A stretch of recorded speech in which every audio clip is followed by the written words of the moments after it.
Great honor to have everybody with us, and we have some very exciting things to be talking about, things you've been waiting for a long time, for many, many years. And now let's see how badly you want it.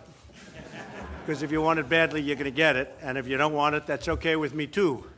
But we have to rebuild our infrastructure. You know, I said this morning, as of a couple of months ago, we have spent $7 trillion in the Middle East. $7 trillion. What a mistake. But it is what it is. This is what I took over. And we're trying to build roads and bridges and fix bridges that are falling down. And we have a hard time getting the money. It's crazy. But think of that. As of a couple of months ago, $7 trillion in the Middle East. And the Middle East is far worse now than it was 17 years ago when they went in. And not so intelligently, I have to say, went in. I'm being nice. So it's a very sad thing. The budget was recently passed, and the reason it was passed is because of our military. Our military was totally depleted, and we will have a military like we've never had before. We're going to have an incredible military, and to me, that means a couple of things. Number one, it does mean jobs, but really, number one, it means safety and security. Because without the military, and we may have very strong views on spending, which I have, but without the military, it's possible there's no reason for us to be meeting.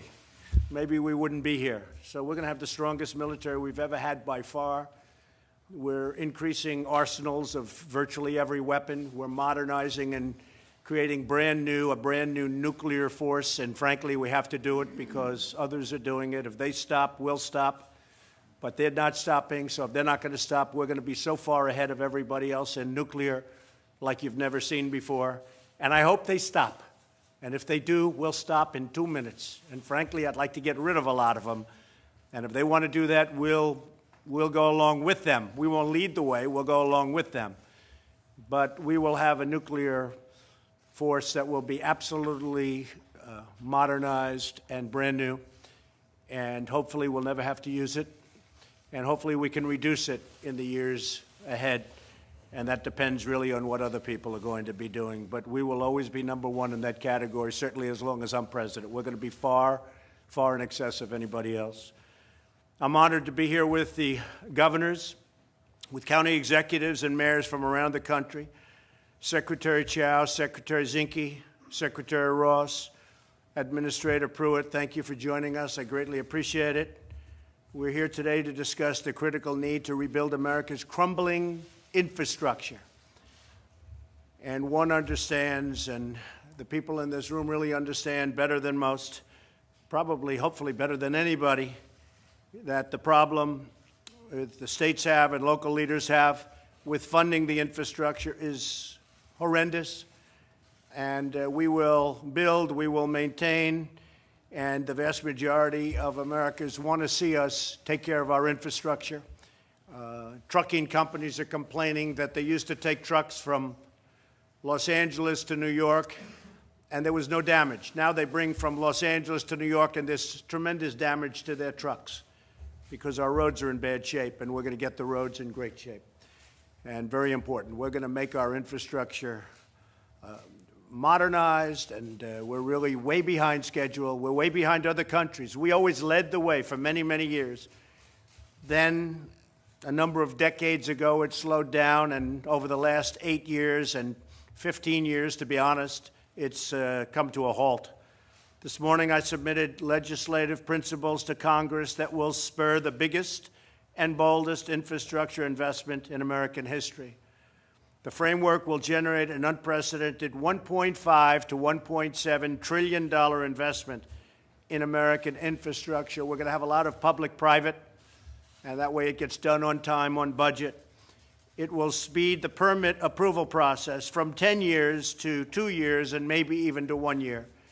Because when we give you as governors and mayors and people representing your great states, so we give you money and you can't get your approvals, I guess we're going to have to take that money back or you're not going to build. And some of you are sitting around the table that I know, some of the governors, you're going to get those permits, I have no doubt. Others, I see a couple sitting around the table, I don't think they're going to get their permits so fast. But you're going to have to get it, otherwise you're not going to be able to build.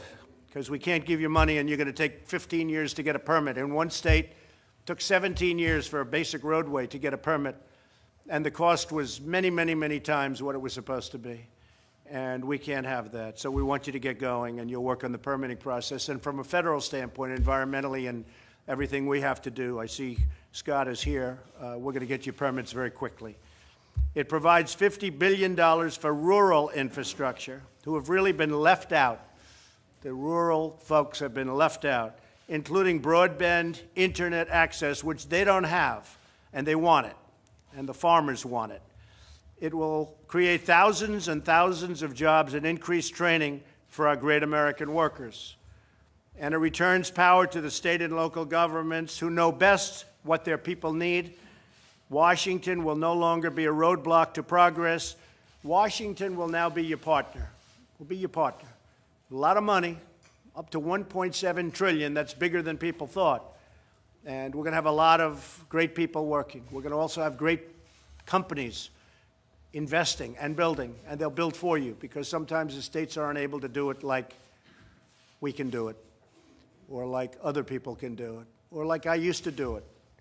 When I did the Wollman Rink, it was 7 years. They couldn't get it built. It would have been forever. They couldn't get it built. And I did it in a few months at a much smaller price. They had invested $12 million in building an ice skating rink in the middle of Central Park. Somebody told me about this the other day. They've never forgotten it. It was a big deal at the time. It remains a big deal. Took many, many years, and they were unable to open it. And I said, you know, I'd like to be able to have my daughter Ivanka, who is with us, I'd like to be able to have her go ice skating sometime before she doesn't want to ice skate. And I got involved, and I did it in a few months, and we did it for a tiny fraction of the cost. And it's really no different with a roadway. It's no different with a bridge or tunnel or any of the things that we'll be fixing. The returns of money and investment to the states and local government will be incredible. And nobody knows better than you people where you want the money invested. That's the other thing. For the federal government to say, gee, this is what we want you to do in Wisconsin, Scott, you know exactly where you want to do it, and you've done a great job, by the way, but you know exactly where that money is going. And how is your new company that's opening up there doing, by the way? Are they doing okay? That was a big one. Foxconn is moving along, right? They make the Apple iPhone, and I said for a long time, I said, I want those companies to be making their product here, and they went to Wisconsin. Scott did a fantastic job of presentation. I actually saw a site that I loved. I said, that was an old auto site. And I was with the head of Foxconn, great man, actually, great businessman, incredible. And I said, that's a great site for you, right in Wisconsin, and I hear that's where they're going, so you've done a fantastic job. But this is a common sense and bipartisan plan that every member of Congress should support. I look forward to working with them, and we're going to get the American people roads that are fixed and bridges that are fixed. And if for any reason they don't want to support it, hey, that's going to be up to them. What was very important to me was the military. What was very important to me was the tax cuts. And what was very important to me was regulation. This is of great importance, but it's not nearly in that category, because the states will have to do it themselves if we don't do it. But I would like to help the states out, and we're doing that with a very big investment. One of the other things I think so important to mention is that in the budget, we took care of the military like it's never been taken care of before. In fact, General Mattis called me. He goes, wow, I can't believe I got everything we wanted. I said, that's right, but we want no excuses. We want you to buy twice, okay? Twice what you thought for half the price. So maybe we're going to get involved a little bit in the buying. We want to get twice as many planes for half the price. And believe me, we can do a lot, because the procurement process is very outdated, to put it nicely. But we're going to have something very special. But one of the things that was very important to me with respect to the budget was DACA. I did not want DACA in the budget. I wanted DACA separate so that we could talk about it and make a deal. And I hope to be able to make a deal. I hope the Democrats are not going to use it just as a campaign. You know, they've been talking about DACA for many years, and they haven't produced. We started talking about DACA, and I think we'll produce. But if the Democrats want to make a deal, it's really up to them, because we want really tremendous border security, but we have to have Democrat support for DACA, and they are starting that process today. We didn't want to have it in the big budget, because if we have it in the big budget, it's going to get mixed up with all of the other things. So now we have our military taken care of, and now we start very serious DACA talks today. And we are, I can tell you, speaking for the Republican Party, we would love to do DACA. We would love to get it done. We want border security and the other elements that you know about, chain migration you know about, the visa lottery you know about. But we think there's a good chance of getting DACA done if the Democrats are serious and they actually want to do it. But they didn't want tax cuts. They fought. We didn't get one vote for massive tax cuts that have turned out to be unbelievably popular. And what came up, which was even a surprise to us, were the big companies stepped up, and millions of people have gotten tremendous bonuses. Nobody knew that was going to happen. That was just the beginning point. So we didn't get one Democrat vote, not one, for the biggest tax. And I think that's a big political problem for them, you know, if you want to know the truth. They are going around saying they made a mistake because the tax cuts have now, you see what's going on. It's spurred the economy. Unemployment is at virtually record lows. Black unemployment is at the lowest level in history. Hispanic unemployment is at the lowest level in recorded history, which is really something that's so great. And we are it's amazing what's been going on with the economy. And I just want to end by saying it's an honor to have all of you with us. We're going to have a few of you make statements, and then we'll all stay around.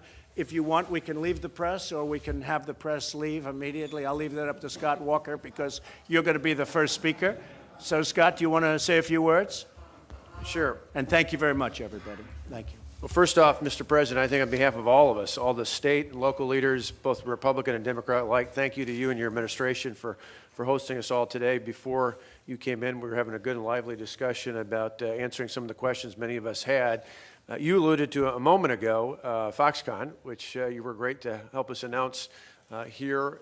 As I mentioned to many of the folks assembled here today, for the first time ever, LCD panels, the kind of panels here, in the future they'll be even bigger, made by Sharp, will be made in the United States, and we're proud that they'll be made in the state of Wisconsin. About a $10 billion investment. We're helping with about $3 billion worth of incentives.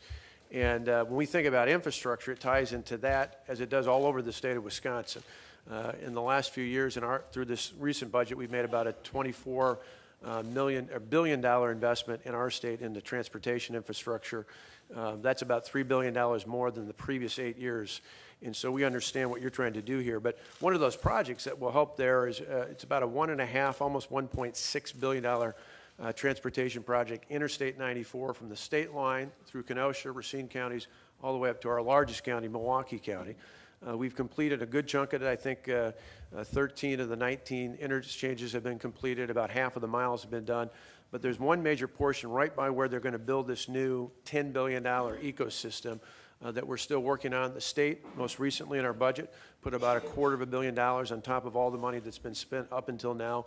And we think through the help of the federal government with the Infrastructure for America funding that we can finish off the rest. And get this, the good part is the local roads that we're helping out with an additional money beyond that's being done in about 8 months' time. And we believe on the time schedule we're on, the remainder of that can be done in less than 2 years. With the ideal completion date being before the fall of 2020, a date I'm sure you're interested in. That would be completed by that time, and we're thrilled, and we think it's a good example of a good partnership between the federal, the state, and local governments. And I just would add, when you were coming in, my friend from Iowa was just talking about rural infrastructure and rural interest, and I also want to say, because we've got a good portion of our state that is rural as well, not only thank you on a rural initiative for transportation, but particularly for broadband. We'd love to have, whether it's white spaces, fiber networks, you name it, there's plenty of opportunities for us to grow and expand our internet capacities all throughout the United States. Well, it's been very unfair what's happened with broadband in terms of the Middle West and in terms really of rural areas, as you know, and you sort of were a victim of it too, but now it's going to be taken care of. We're spending a great deal of money on that. It's only fair. And they want it. They want it. They know how to use it. They want it. And we're going to get it. How many jobs will be created because of Foxconn's new plant? About 35,000 in total, 13,000 direct, another 22,000 indirect or induced. And So it's how like will you adding, go about- that's bigger than, just the direct jobs alone, 13,000, talking about rural, is bigger than 96% of all the municipalities in the state of Wisconsin. Fantastic thing. Everybody wanted Foxconn. Frankly, they weren't going to come to this country. I hate to say it, if I didn't get elected, they wouldn't be in this country. They would not have done this in this country. I think you know that very well. Just out of curiosity, 25,000, 35,000 jobs. It's a tremendous, one of the biggest economic development jobs in the country. How will you go about training and getting all of those people to work there? Well, the first phase is, even before those jobs, is up to 10,000 construction jobs. So it fits in with exactly what you're talking about today. We'll have people all throughout our state and probably adjoining states. We made a major investment, and I think part of one of the visits, Ivanka, you had made to one of our technical colleges. We have all of our technical colleges in the state are stepping up their programs specifically to train, because this is not only for construction, but then for high-tech advanced manufacturing. This is going to be a whole new wave for us. So we hope to have people not only in-state being trained, we're trying to recruit people from other states as well. And the company will also train, I understand. Absolutely. They'll be bringing people That's in from so around the world. exciting, Scott. Congratulations, you really did. They told me the other day that you were really, really great. The state, Wisconsin, I'm not surprised, but they did a great job, and you did a great job. Thank you very much. Thank you, Mr. President. Adding to that, as you know, Apple, I told Tim Cook during the campaign before I was elected, I said, Tim, you know, I don't know if I'm going to make it or not, but if I do, you got to build plants. You got to build some big plants. I won't consider this a great success unless they see those big plants that I see all over China and other places, but in particular China. Hopefully you're going to build them here. And he gave us a very big surprise 2 weeks ago. $350 billion, not million. 350 million would have been a nice plan, too. But he's going to invest $350 billion, of which he's taking $245 billion back. And that's the money we talked about coming back into this country. I think it's going to be about $4 trillion. It was $2.5 trillion, but I've been using that number for years, so I know the number's gotten larger. It's probably 4. It could even be more than that, but a lot of it is coming back. Another company just announced they're bringing billions of dollars back into the country, but Apple is bringing about $240 billion back in. They're going to build a tremendous campus. They're going to build new plants, and it is beyond anything that anybody thought even possible. So that's very exciting. And you add that on to Foxconn, it's a whole different world out there. So, Scott, thank you very much. Governor Martinez, I would like to have you talk about some of the great strides that you've made in New Mexico and what we're doing and some of the things that are happening, because that's a very exciting state, what's going on. Thank you. Thank you, Mr. President. First, I'd like to start by thanking you for all that you've done, and including our states through our mayors and governors and commissioners to be a part of the conversation. It was certainly something that did not exist in the previous administration. And because of that, we're at the table and able to give our different ideas and how they impact our states. So I'm very, very grateful for that, for you and your willingness to allow us to participate. Thank you, I also know that the tax reform that has taken place is bringing millions of dollars more into our state, and with that comes the economic growth. And our economic growth, for example, we have just brought Facebook to New Mexico. Keep in mind, New Mexico is a 2.1 million population, and to bring Facebook and the investment that they've brought with 1,000 construction jobs, and of course have been preparing for those additional jobs with our community colleges and our two-year institutions and vocational school, so that making sure that the workforce was prepared to take on that number. Also, as you know, New Mexico is a big piece of our national security, as well as we have natural resources, energy resources in New Mexico. And so our infrastructure is super important because we have what used to be 2-lane highways for the amount of what we were developing in our energy sector, as well as our military bases and our national labs, now are requiring 4 lanes and possibly turning lanes, because there's so much traffic, because the energy in the southeast and northwestern part of our state is so big and booming that we have private vehicles going and merging into those traffic, and unfortunately right now can be very dangerous. And also our national, we have the waste infrastructure program down in the southeastern part of the state, bringing transuranic waste from the northern part of the state to the southeastern part of the state, and again, those very large trucks that are traveling on very narrow roads along with the public. And so, again, thank you for including us so that we can be a big part of that. Our funding has certainly been private, public, and national infrastructure dollars coming together. We've been insisting on that for the last 7 years because we don't want a single source of funding taking care of our needs. And so we're constantly asking when there is a project to be put together is what is the city putting in, county putting in, private sector putting in, federal putting in, state putting in, so that together we can begin a project and complete it. Well, great job you've done. Thank you, Say sir. hello to the people of New Mexico. I will. They've been Thank you, sir. terrific. Thank you very much, Susanna. One of the things we're doing, a little bit separate from this meeting, but it all sort of amounts to the same thing, is a reciprocal tax. We are going to charge countries outside of our country, countries that take advantage of the United States. Some of them are so-called allies, but they're not allies on trade. They'll send in their product, and we won't charge them anything, and we send them our product, same product as they're sending us, and they'll charge us 50 and 75% tax, and that's very unfair. One of the examples, Scott, is Harley-Davidson. They're treated very unfairly in various countries. You know the countries I'm talking about. So we're going to be doing very much a reciprocal tax, and you'll be hearing about that during the week and during the coming months, but not fair when we're taken advantage of. That's why we have these big trade deficits. That's why we have tremendous problems with trade. We're, as you know, renegotiating NAFTA now. I always said we're either going to renegotiate it or terminate it. We're renegotiating. Bob Lighthizer is doing a fantastic job on that. And hopefully the renegotiation will be successful, and if it's not, we'll be more successful. But NAFTA has we lose a tremendous amount of money, at least $71 billion a year with Mexico. We lose a lot of money with Canada. Canada does not treat us right in terms of the farming and the crossing the borders.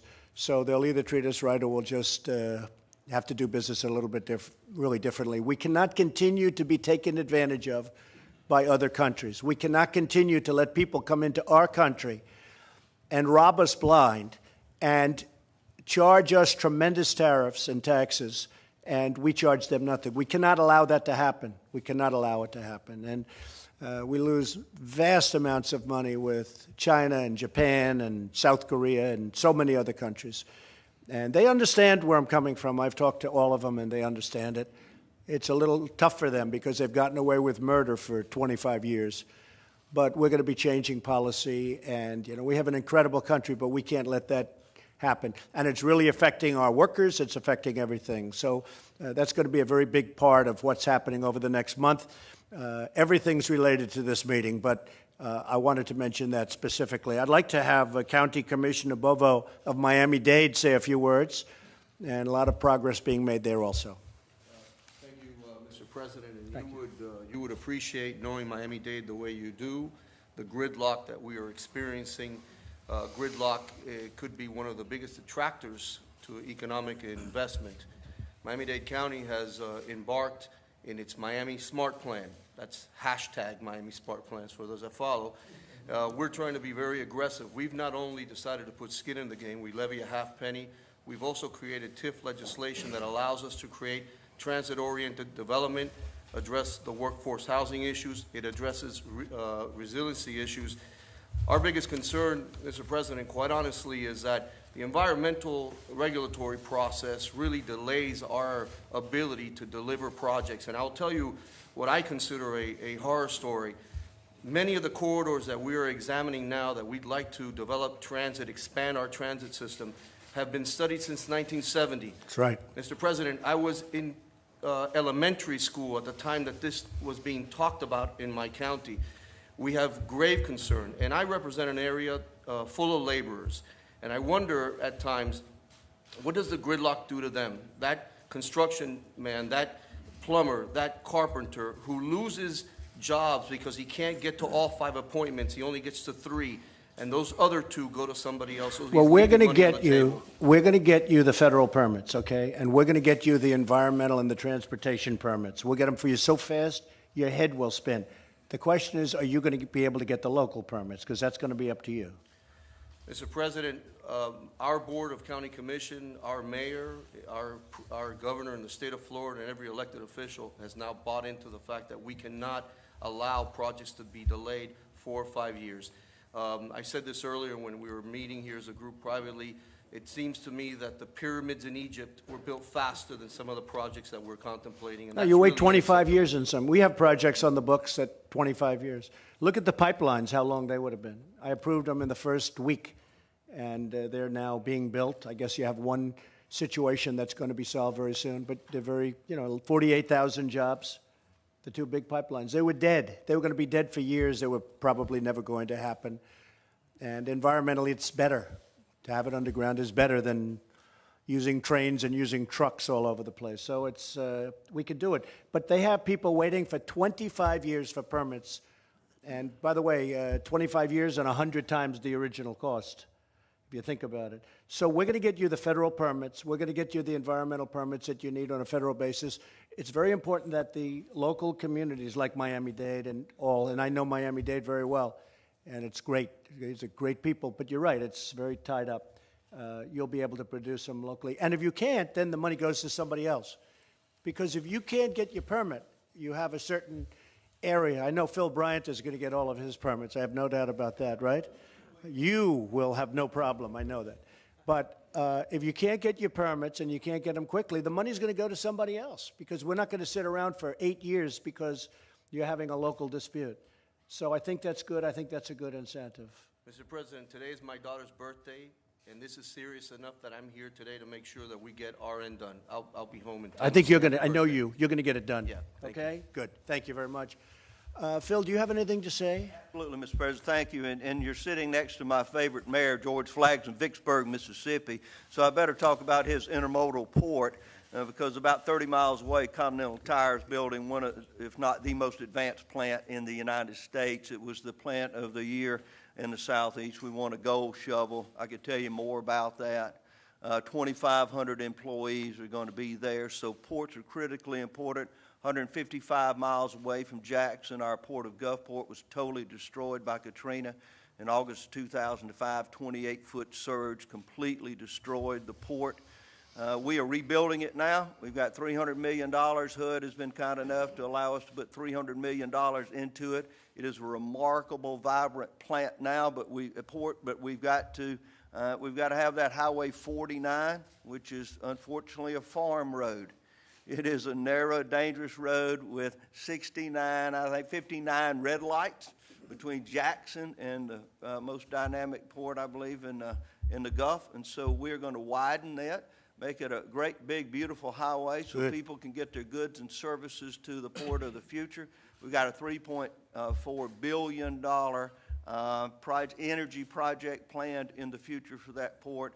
We're going to put a broadband crescent around the port for new technologies for Keesler's Air Force Base for manufacturing of 70% of the Navy's warships right there. How are you doing with the permitting? How is that going? We've had not one problem. After Katrina, we were able to compress that permit time, and thanks to the EPA now, we had to live with 8 years of a pretty difficult time. You know, under the other got a administration, you would have been 20 years on the project you're talking about. But Now you'll be about 2 months. This past year, with the great help of your team, it's been remarkable what's happening. We've not fully recovered from Katrina, then the spill came along, but this new plant is going to be really the catalyst that will change states like Mississippi, move us to that new level. We're the mother of all rural states, so as we talk about rural investment, it is something that warms our heart. So I want to thank you, Mr. President. This is going to be, I know the dynamic effort that you're going to put in it, and your team and all of us working together is going to be generational. I hope 100 years from now they're thinking about the day that we were in this room and what happened this day. Well, Phil, I just left Mississippi, and I was with Phil recently at the African American Museum, and I want to tell you the job you've done is incredible, and I hear it's doing record business. It's doing fantastically well. We were there for the ribbon cutting and the opening, but the job you're doing in Mississippi is very inspiring to a lot of people, so congratulations, Phil. Thank you, Mr. President. George, would you like to say a few words? Thank you, Mr. President. I'm just glad that you allowed a guy from Vicksburg, Mississippi to be in a room with representing 20,000 people, and then we talk about a company going to his state with 35,000 people, but the governor's already spoke to our situation as a prior to our port. But the other thing is that we need some relief on our infrastructure as it relates to our water treatment plants, our water plant, the court decree draining us. So small town municipalities, and I think I speak for most municipalities, the infrastructure, this money couldn't come in no better time to help us develop through economic development and creation of jobs. That's the thing that I like about it, is creating jobs. And hopefully in the next 4 or 5 months, we can get unemployment below 4%. And thank you. Thank you very much, George. I appreciate it. You're doing a good job. Elaine, what would you like to say? Transportation? A lot of this money is going to transportation, so you become the big power that you always are. Well, Mr. President, your cabinet members have been working very diligently over the last year. We have EPA Administrator Pruitt here. We have Secretary Zenke. We have Secretary Ross.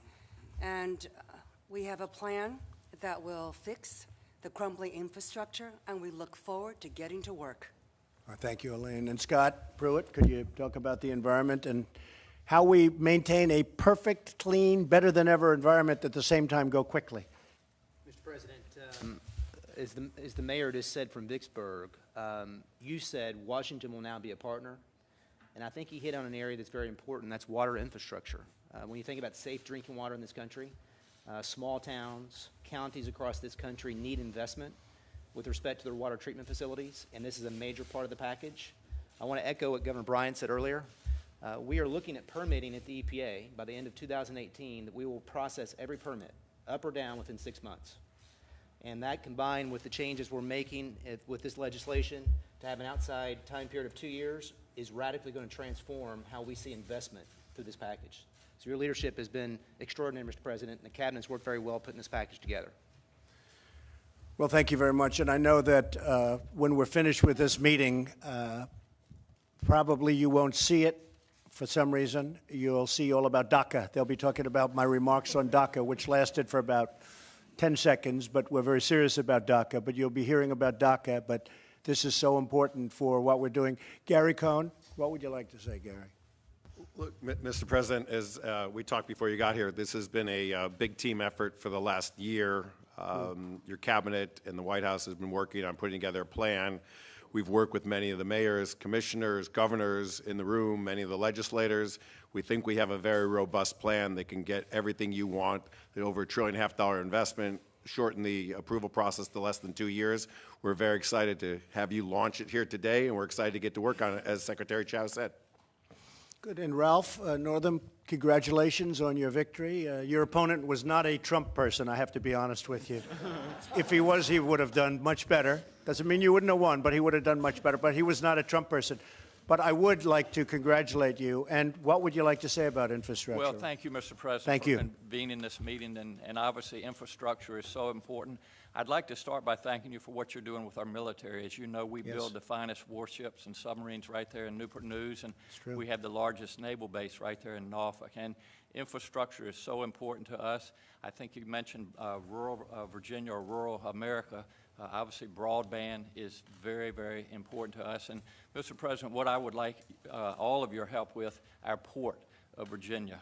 We are in a position to be the best port, and we want to make sure that we have the depth. That could be one of the best in the world if they invested not that much money, relatively speaking. I agree with you. Absolutely, and we're in the process where we need to dredge our channels to 55 feet, widen our channels. So that's been in the process for many years probably, right? How many years, Ralph, has it? I don't know, Mr. President, but we're ready to get it done. And I love it. Just put it on the list. Put it high on the list. And it's all about exporting and keep this economy going. So thank you, Mr. President. Good. Thank you very much, Ralph, and good luck with everything. I think you're going to do a great job. Very important is what you said about the port, because I've been hearing about your port for many, many years. I've also heard it could be one of the great ports of the world, and locationally you can't do better. Yes. But they could never get their dredging permits. So, Scott, I know you'll work on that, and hopefully you'll get them quickly, all right? All right? Thank you. Wilbur Ross, please. We're looking forward to playing a big role in the transformative projects. That's what's been allocated mostly to Commerce, to chair the committee picking the big transformative projects. So we hope all of you will have a good deal of imagination and determination at the transformative level. Good. Thank you, Wilbur. And do you agree with what I said about the tax with countries coming in and taking advantage of our country, I assume? If you don't, surely. oh, would he be in trouble? Can you imagine if he said no? A reciprocal tax, Wilbur. How do you feel about that? Yeah. Well, we gave away so much unilaterally that we really have to claw it back. A lot of these trade things are self-inflicted wounds. It wasn't that other countries made us. We volunteered concessions that were mindless. They might have been good public policy right after World War II, when we had to rebuild Europe and rebuild Asia, but that's a long time ago, and the concessions that were appropriate then are singularly inappropriate now. So when I look at some of these trade deals, I say, how could this have happened? And the truth is, it was laziness. After World War II, we helped Germany, and we helped all countries. We helped, and you had the Korean War, we helped South Korea, we helped everybody, and nobody changed. They had no money, they had no anything, they were rebuilding from a war, and the agreements basically stayed the way they were. And they became very wealthy, and they could pay a tremendous amount, and they could pay us back, but nothing happened. And the reason nothing happened is, number one, no imagination. Number two, the people that were in my office and other offices were lazy. They just let it go. But we're not going to be letting it go because it's truly affected our country. When we have $21 trillion in debt, we're not going to let that go. And when people want to send their cars into our country, but they won't accept our cars, and so many other products. Cars are the least of it, although cars is a big category. We can't do that. We can't do that. We will no longer do it. I will tell you that. I would like to ask Bill to say a few words, because you have been very, very, I would never use the word progressive, but you have been very good in what you've done. Yeah, be careful, please. And when I do use the word progressive, I use it in a much different sense. You understand. Well, thank you. And I think I'll echo what you've heard from the other governors, and the mayors would say it too as well. Is there's a whole different attitude today when we talk with your departments, and it's instead of here's what's best, it's how can we help and what do you think we should do? And I can't tell you how much all of us appreciate that. It's a whole different mindset. Thank you, Bill. We very much appreciate it. Second thing, and I think what I think you'd hear from everybody in here is there's a lot of different perspective about what the private sector should do and what government should do, but transportation infrastructure is, without question, that's the fundamental responsibility of government. Nobody can build their own interstate system. I don't care who they are. Nobody can build their own network that this nation relies on. So we're very encouraged. Last year in Tennessee, we combined the largest tax cut in history with actually increasing revenue toward transportation because our infrastructure was so out of date. Everything from getting our agriculture product to market to making certain that our You've made a big difference in Tennessee. largest cities happen. So we're with you, and we want to encourage this to actually be fulfilled as quickly as you can, because we're quickly getting behind the rest of the world. That's right. That's right. Thank you very much, Bill. Actually, to me, this is a very, very sexy subject. The media doesn't find it sexy. I find it sexy, because I was always a builder. I always knew how to build on time, on budget, and that's what we want here. One of the reasons we like the public-private is we'll get some of that involved in getting these things done quickly, much more rapidly than you would get them done as a government, as good as some of these governments are. So I very much appreciate that, Bill, but Tennessee is really keeping up. They're doing a good job. I looked at some numbers yesterday, and it's really doing a good job. Would anybody like to say something? Yes, sir, go ahead. Thank you, Mr. President. Steve Benjamin, the mayor of Columbia, South Carolina. First, I want to thank you for having us here. You didn't have Thank to. you. So thank you for having us here. I look forward to learning more about the plan. DJ and Billy and everyone, the entire team have been very helpful in communicating with us over the last several months. We met in December 2016, right after your election, and in that meeting you reassured us that you would support the tax exemption on muni bonds, and you've done that. And I want to say thank you for that. It's the way in which we build the vast majority of infrastructure across America. almost 80% of it done by state and local And that's helped governments. out a lot, hasn't Yeah, it? oh, absolutely, absolutely. And also thank you for your support of private activity bonds and how that's reflected in your budget. I want to thank you for your support of the military. Fort Jackson, someone may disagree, but is the finest Army training base in the world. Victory starts in Columbia, South Carolina. We train a preponderance of the men and over half of the women in Columbia, South Carolina. In America's cities, and Columbia is not atypical, we have the same tax rate that we had 10 years ago. 5 of the last 7 years, we finished with a budget surplus. We've created an environment where private sector capital is welcome. You treat it well, it grows. And we've increased our police department budget by 60%. And I will tell you that what we need, and we'll spend some time raising the flag on some of our priority projects. You may remember in October 2015, we had a massive flood, 1,000-year event in Columbia, South Carolina. Right, Some I do. significant damage to our canal that still, as we work through FEMA and FERC, we have to get repaired. So we'll spend some time raising that to the top of the priority pile as we're working with this. But I want to tell you again, America's mayors are happy to be around the table. We look forward to talking about the expedited nature of the plan and working closely to make sure we're protecting the environment as we do that. But happy to be here. Look forward to continued dialogue. I would be remiss if I didn't talk about the fact that public pensions are very interested in getting into the infrastructure business as well. And if there's some possibility to lever up that extra $200 billion, be interested in supporting that as well. But thank you for having us, Mr. Thank you, President. Mayor. I appreciate it. The areas that have military are going to be greatly affected in a very positive way because the number that we were able to get, $700 billion, and again, that was the key to what I did. I hated to give away certain money, and some of it I consider to be terrible. But we needed 60 votes. We needed 60 votes. So in order to get the military taken care of, which is to me number one by far, we did that. But those areas that are heavy on the military, you're going to see a tremendous difference. When I was in the private sector, I used to get listings all the time for forts, military installations that'd be for sale. And I used to say to myself, this is 10 years ago and 5 years ago, how can we be selling so much?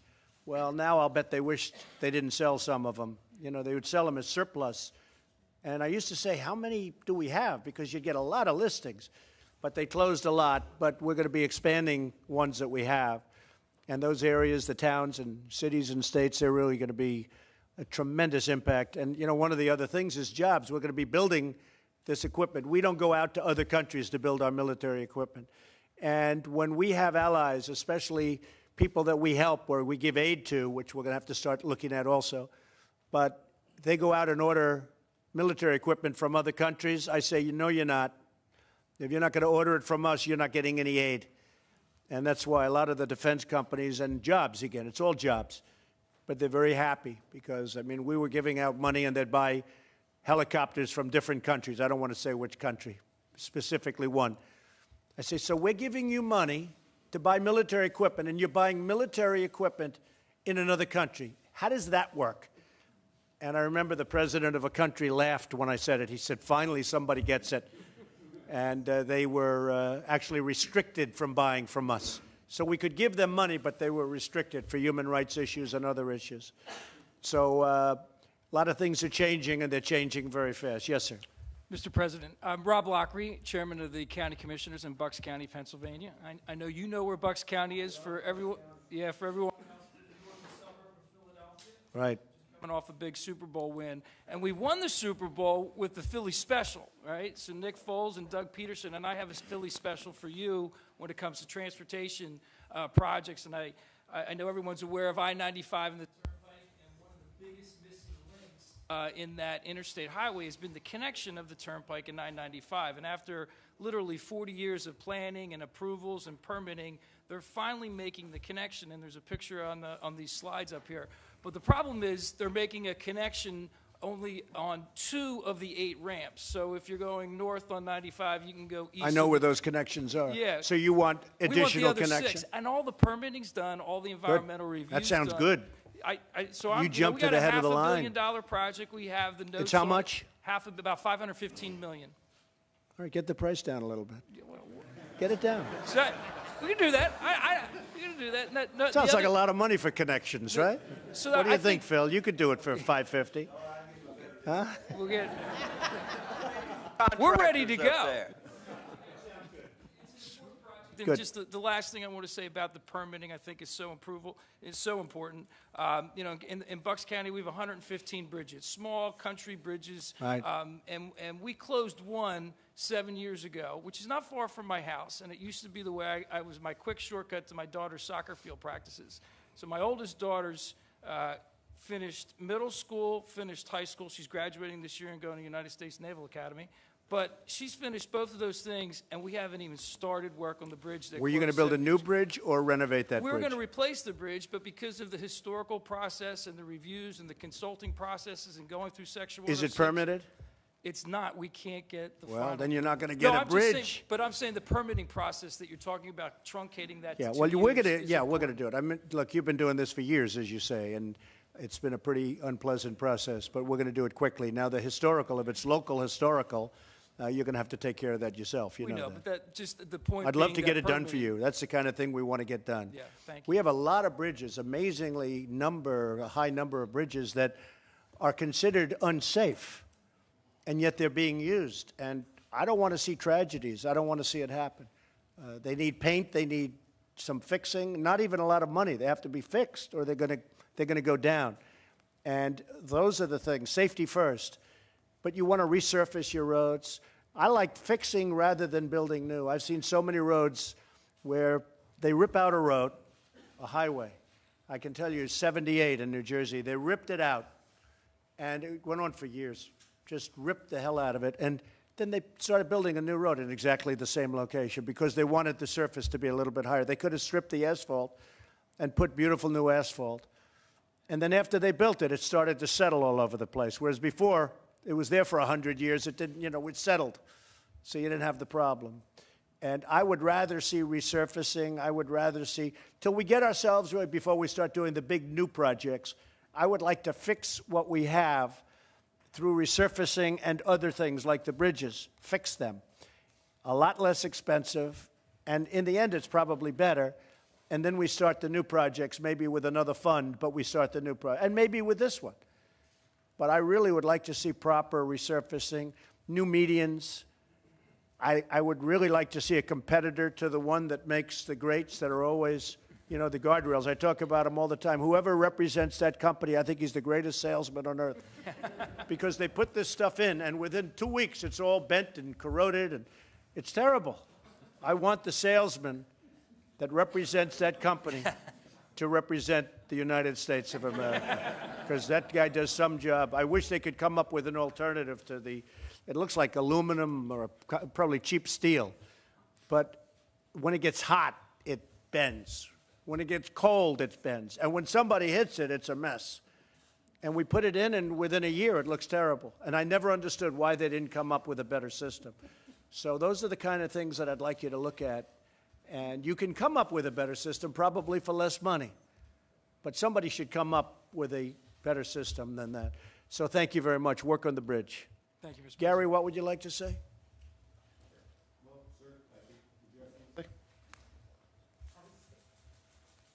Go ahead. Just press the button. Yeah. We just talk. Walking in, I was starting to make my comments, so I want to thank you very much, Mr. President, for recognizing the importance of rural America and broadband in particular. That's so critical for people working from home in our small communities and making sure they have access.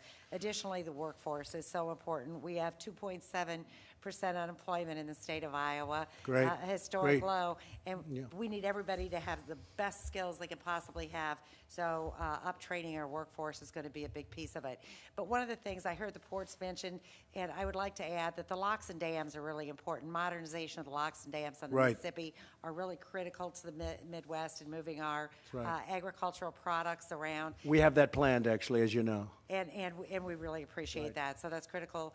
And we do have one of those interchanges that we're ready to upgrade. We've got about 200 deaths that have been suffered on the I-80, 380 interchange around between Iowa City and 200 Cedar deaths? Rapids. 200 deaths? 200. You do have a lot of that. You'll have a lot of intersections where people die because they can't get a permit.